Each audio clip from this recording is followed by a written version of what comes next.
वंदे मातरम। जय क्रांतिकारी भारत माता की जय। साथियों, मातृभूमि सेवा संस्था आज़ादी की लड़ाई लड़ने वाले एक ऐसे योद्धा का आज स्मरण करना चाहती है जिनकी तुलना साने गुरुजी ने हमारे आज़ादी की लड़ाई लड़ने वाले 3 महत्वपूर्ण नायकों से की। एवं आश्चर्य की बात यह है कि यह तीनों महानायक आज़ादी की लड़ाई की 3 अलग अलग धाराओं से संबंधित थे। एक ऐसा सामंजस्य एक ही व्यक्तित्व में। इस योद्धा की तुलना महात्मा गांधी से की जाती है क्योंकि धैर्य, त्याग एवं अहिंसा की जो भावना थी, जिनको इन्होंने अपनी आज़ादी की लड़ाई का हथियार बनाया, उस वजह से इनकी तुलना महात्मा गांधी से की जाती है। वहीं दूसरी ओर क्रांतिकारी विचारों का भी इनके अंदर बहुत ज़्यादा समावेश था।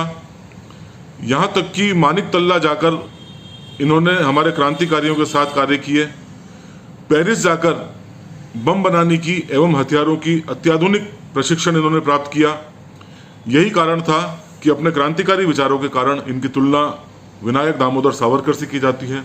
तो वहीं बाद के दिनों में अपने गर्म विचारों की वजह से इनकी तुलना साने गुरुजी ने लोकमान्य बाल गंगाधर तिलक से भी की।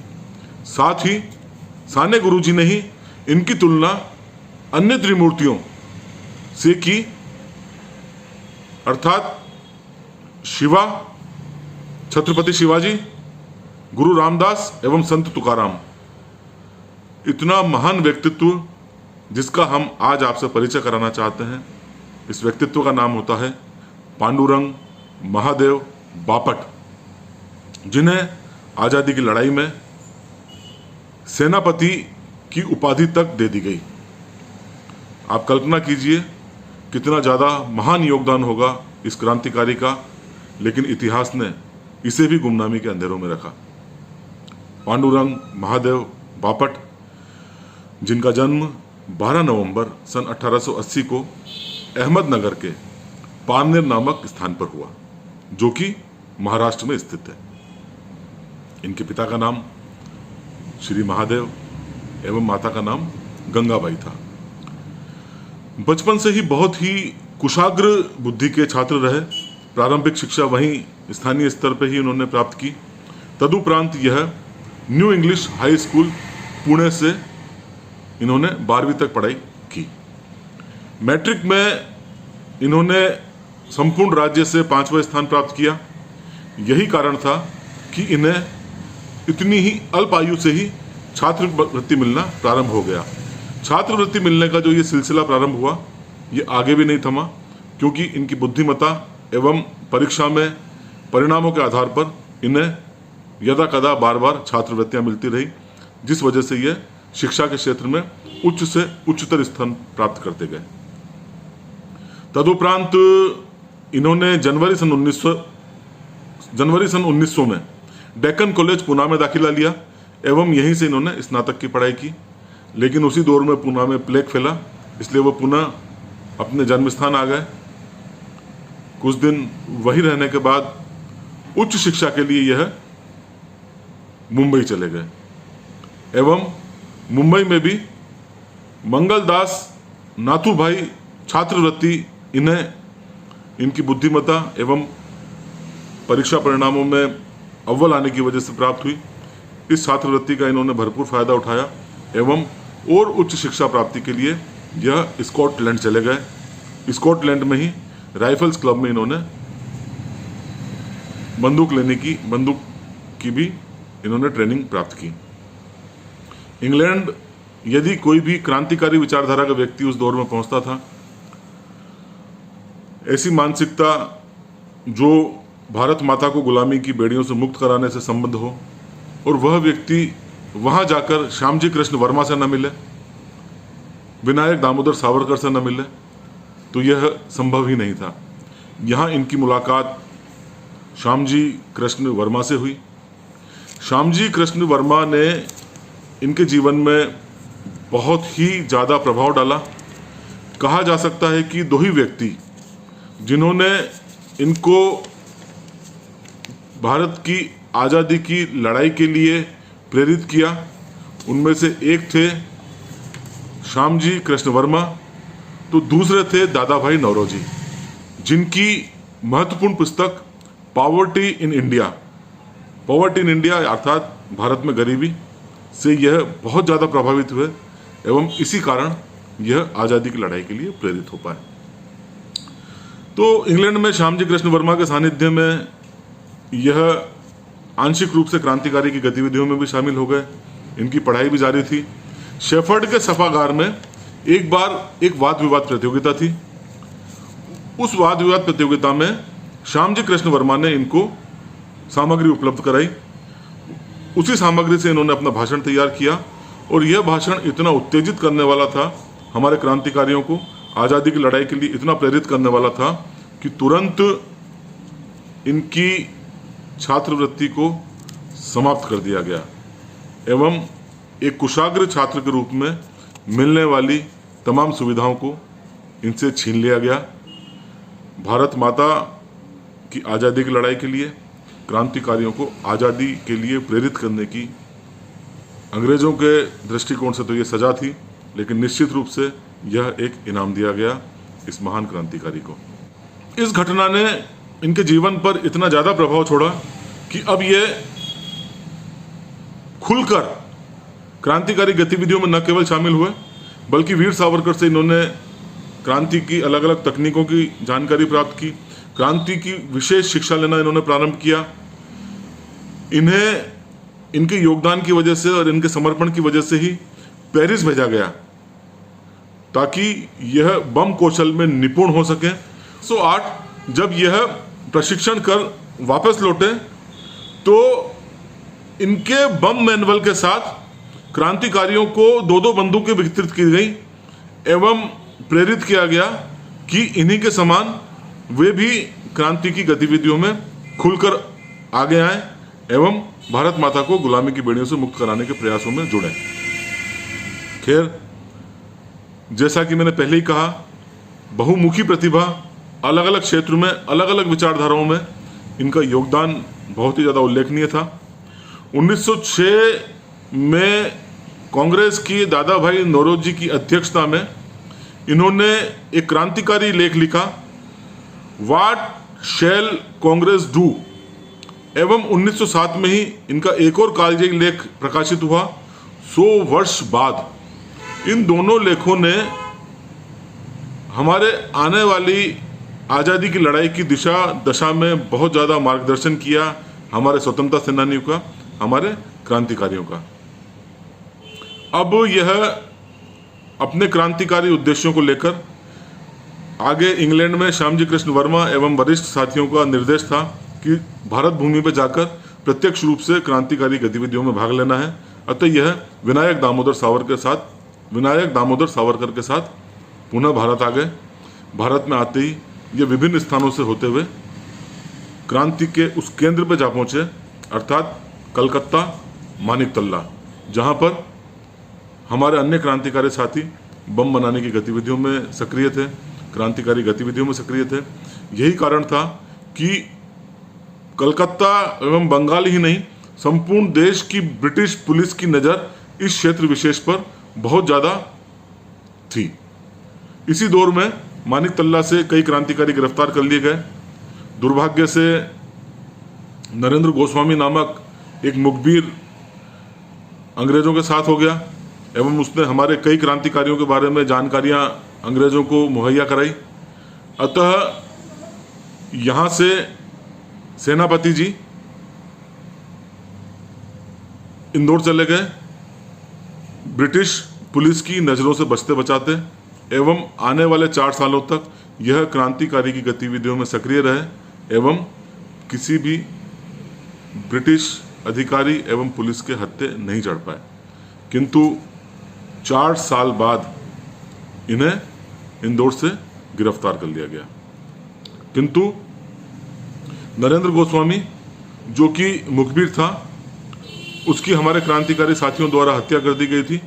अतः पर्याप्त सबूतों के अभाव में गिरफ्तार तो किया गया, लेकिन इन्हें तुरंत रिहा भी कर दिया गया एवं 5000 के जमानत पर इन्हें छोड़ दिया गया। तत्पश्चात ये बहुत लंबे समय तक समाज सेवा के कार्यों में संलग्न रहे। महात्मा गांधी से इनकी तुलना की जाती है, अब इसकी भी चर्चा कर ली जाए, क्योंकि अस्पृश्यता के क्षेत्र में इन्होंने कई कार्य किए, मजदूरों के लिए उन्होंने कई कार्य किए।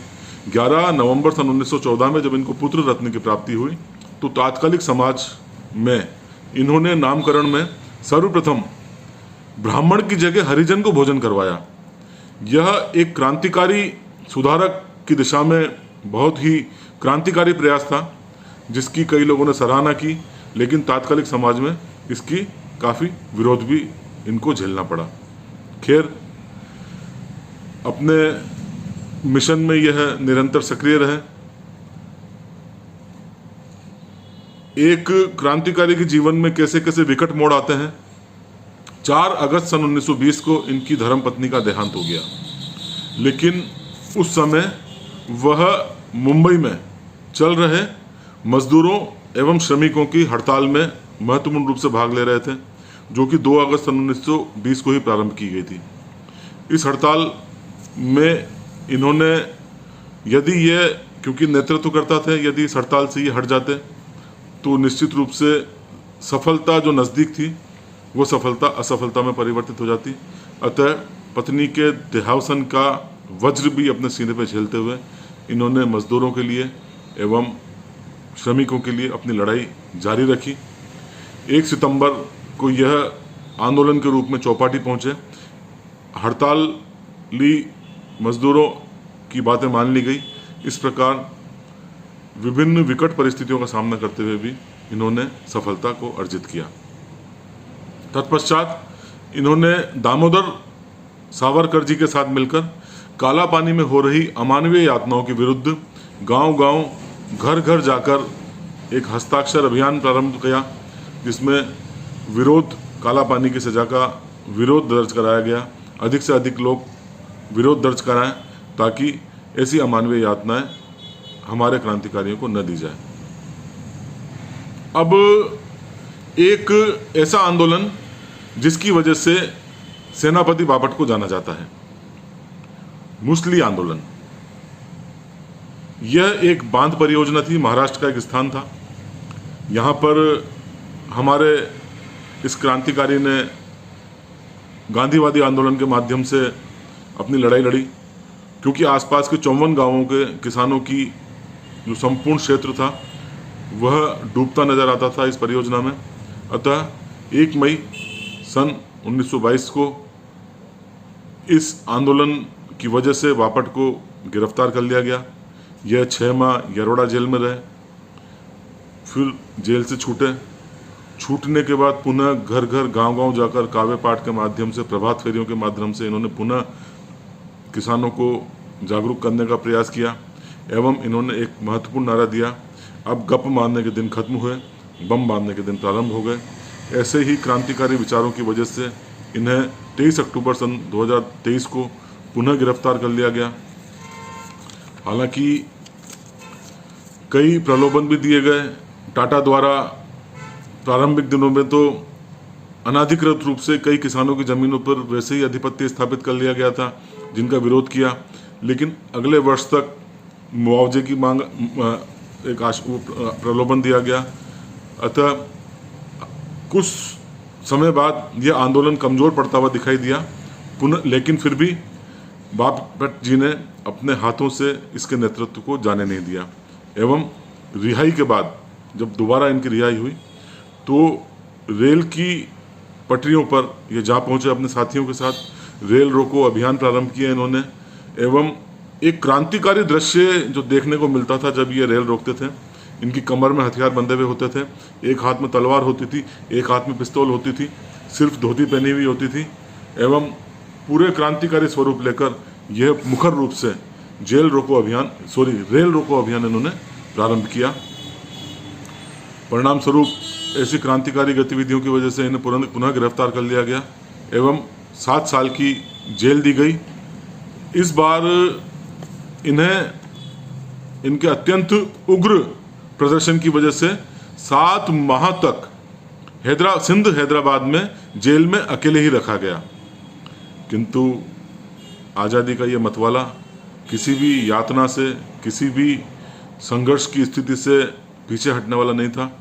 18 जून सन 1931 को यह पुनः जेल से रिहा हो गए।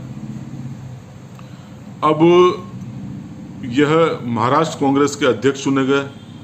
यहाँ से इन्होंने पुनः गांधीवादी आंदोलनों में अपनी सक्रिय भूमिका का निर्वाह किया। विदेशी वस्तुओं का बहिष्कार, क्योंकि अब यह समय सविनय अवज्ञा आंदोलन के आसपास का समय था, ये विदेशी वस्तुओं के बहिष्कार में यह पुनः जेल गए। अभी ये जेल से रिहा ही हुए थे, 5 महीने के अंतराल में दोबारा जेल चले गए। लेकिन फिर भी इस क्रांतिकारी का, इस स्वतंत्रता सेनानी का जज्बा देखिए। वकील की बात आने पर इन्होंने सिरे से नकार दिया कि यह वकील नहीं करेंगे। परिणाम स्वरूप इन्हें 7 वर्ष तक काला पानी की सजा भेज दिया गया एवं 3 वर्ष तक इन्हें अन्य जेलों में भी सजा काटनी पड़ी। यहीं जब इन्हें मालूम हुआ कि यरवड़ा जेल में महात्मा गांधी अनशन पर हैं, तो इन्होंने भी उस अनशन के समर्थन में जेल में ही अनशन किया। तत्पश्चात इनके हालत बिगड़ती देख, स्वास्थ्य खराब देख इनको बेलगांव भेज दिया गया, जहां पर 23 जुलाई सन 1937 को पुनः इन्हें रिहा कर दिया गया।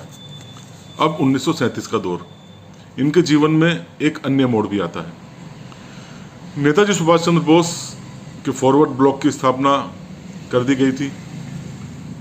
निश्चित रूप से नेताजी सुभाष चंद्र बोस जो ही कांग्रेस के विरोध स्वरूप कांग्रेस से अलग हुए, हमारे कई स्वतंत्रता सेनानी क्रांतिकारी इनके साथ हो चले, जिनमें ये भी एक थे। अतः ये सुभाष चंद्र बोस की फॉरवर्ड ब्लॉक के महाराष्ट्र इकाई के अध्यक्ष चुन लिए गए। 15 अप्रैल 1940 को इन्हें एक बार पुनः मुंबई से गिरफ्तार कर लिया गया। एक महत्वपूर्ण बात यहाँ पर रेखांकित करना आवश्यक है। फॉरवर्ड ब्लॉक के समय नेताजी सुभाष चंद्र बोस की सभा के समर्थन में जो इन्होंने क्रांतिकारी भाषण दिए, इस भाषण के वजह से इनको पुनः गिरफ्तार कर लिया गया एवं जिस स्थान पर इन्होंने भाषण दिया वह मुंबई पुणे रोड आज इन्हीं के नाम पर जाना जाता है। हालांकि इन्हें कुछ समय बाद छोड़ दिया गया। अब ये चुप बैठने वाले तो थे नहीं, ये निरंतर क्रांतिकारी गतिविधियों में शामिल थे, निरंतर इनकी भाषण सभाएं होती रहती थी। अतः 15 अप्रैल सन 1940 को इन्हें मुंबई से गिरफ्तार कर लिया गया, इस उद्देश्य के साथ कि यह मुंबई में बहुत ज़्यादा क्रांतिकारी प्रेरक विचार नहीं फैला सके। अतः इन्हें गिरफ्तार कर कल्याण में छोड़ दिया गया एवं मुंबई आने पर पाबंदी लगा दी गई। लेकिन यह क्रांति का मतवाला कहाँ चुप बैठने वाला था। यह पुनः भारत माता की जय एवं वंदे मातरम के नारे लगाता हुआ अपने क्रांतिकारी साथियों के साथ चौपाटी पहुंचते हैं। चौपाटी में मुंबई पुलिस कमिश्नर स्मिथ की मौजूदगी में यह सांकेतिक रूप से ब्रिटिश साम्राज्य का पुतला जलाते हैं। साथ ही ब्रिटेन के झंडे यूनियन जैक को भी जला देते हैं विरोध स्वरूप। इनकी यह क्रांतिकारी गतिविधियां देखकर पुनः इन्हें गिरफ्तार कर लिया जाता है एवं इन्हें नासिक जेल भेज दिया जाता है। नासिक जेल में ही संयोग से इनके पुत्र, जो स्वयं एक क्रांतिकारी हो चुके थे, वामन राव से इनकी मुलाकात होती है। जेल में ही एक दुर्भाग्यपूर्ण समाचार इन्हें प्राप्त होता है। 20 मई सन 1944 इनकी पुत्री का देहांत हो जाता है, जिनकी 7 माह की बेटी अर्थात इनकी नातिन का भी जिम्मेदारी इनके सर आ जाती है। आप देखिए क्रांतिकारी के लिए किस तरह की किस्मत विधाता ने लिखी है। देश के लिए तो इनको कार्य करना ही है, पारिवारिक जिम्मेदारियां भी इनकी कितनी ज़्यादा महत्वपूर्ण रूप से इनको भाग लेना था। पत्नी का देहांत, पत्नी के देहांत के बाद बच्चों की जिम्मेदारी, तदोपरांत पुत्री का देहांत, तो पुत्री के देहांत के बाद पुत्री की जिम्मेदारी इनके कंधे पर आ गई। लेकिन किसी भी चुनौती ने इन्हें आज़ादी की लड़ाई से विमुख नहीं किया। जेल से पुनः ये बाहर निकले, विद्यार्थी परिषद के आंदोलनों में ये जुड़े, पुनः गिरफ्तार हुए। 1946 के दुर्भिक्ष के समय भी इन्होंने बहुत ज़्यादा समाज सेवा के कार्य किए, काफ़ी बड़ा फंड इकट्ठा किया, जो अंततः जनसाधारण के महत्वपूर्ण रूप से काम आया। आज़ादी की लड़ाई लड़ने के बाद जब आज़ादी प्राप्त हुई तो 15 अगस्त सन 1947 को पूना की धरती पर सर्वप्रथम तिरंगा लहराने का जो सौभाग्य प्राप्त हुआ वह हमारे इन्हीं क्रांतिकारी श्री बापट जी को प्राप्त हुआ। आज़ादी के बाद भी ये चुप बैठने वाले कहाँ थे। यह संयुक्त महाराष्ट्र एवं गोवा मुक्ति संघर्ष में भी महत्वपूर्ण भूमिका का निर्वाह करते रहे। अंततः आज़ादी के ऐसे मतवाले ने 84 वर्ष की उम्र में 28 नवंबर सन 1967 को अंतिम श्वास ली। ऐसी बहुमुखी, ऐसी चहुमुखी प्रतिभा के धनी, जिनके अंदर कई महापुरुषों के अक्स देखे जा सकते थे, भारत की भूमि पर, इंग्लैंड की भूमि पर, पेरिस जाकर हर संभव इन्होंने भारत की आज़ादी में अपना योगदान दिया। गांधी जी के अहिंसक आंदोलन हो या हमारे क्रांतिकारियों के साथ उग्र आंदोलन हो, नरम दल हो या गरम दल हो, या नेताजी सुभाष चंद्र बोस के साथ फॉरवर्ड ब्लॉक में आज़ादी की लड़ाई लड़ना हो, कहने का तात्पर्य यह है कि इन्होंने कोई भी ऐसा अवसर नहीं छोड़ा, कोई भी ऐसी विचारधारा, कोई भी ऐसा मार्ग नहीं छोड़ा जो भारत को, भारत माता को गुलामी की बेड़ियों से मुक्त कराने की दिशा में जाता। मातृभूमि सेवा संस्था ऐसे क्रांतिकारी को शत शत नमन करती है, इनका वंदन करती है एवं बारंबार इनका स्मरण करती है। वंदे मातरम। जय भारत, जय हिंद।